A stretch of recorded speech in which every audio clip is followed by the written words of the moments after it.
On September 6, 2018, the Supreme Court of India unanimously decriminalized consensual same-sex relationship between two adults.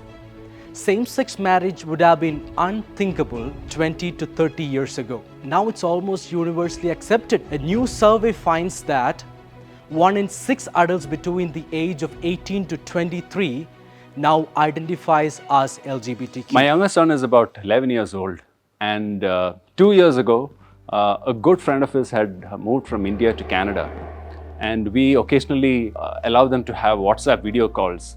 And after the call, when I asked my son, how did the call with your friend go? He came to me and said, you know what, there in Canada, if you feel like a girl, you can use the girls' bathroom.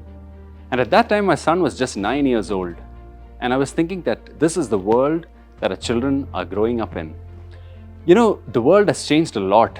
When we were small, we were told that there were two genders, male and female, and they were attracted to each other. But that's not the world that we live in anymore. Apparently, there are about 72 genders today. And even the World Health Organization says that your sex is different from your gender. Gender is what you choose to be, or it's how you feel. And it is very different from the sex that you have in your body. It is time we as Christians proactively began addressing some of these things, because if we don't address this in our families and in our church, our children are going to become aware of this outside of our church, and they're going to pick up what the world tells them. So my exhortation to all of us is, let's be prepared to deal with this, and let Scripture be our basis to define these issues. Church has always taken two extreme steps when it comes to this matter. Some would say yes, accepting everything in the name of love.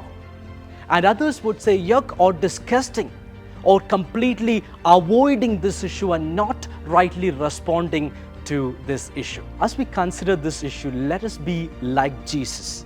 We read about Jesus. Jesus was full of truth and grace. Let's not compromise on the truth of the Scripture, yet be gracious like Jesus Christ. Only Jesus and His gospel can offer hope and healing to everyone who is struggling with their sexual orientation and gender identity.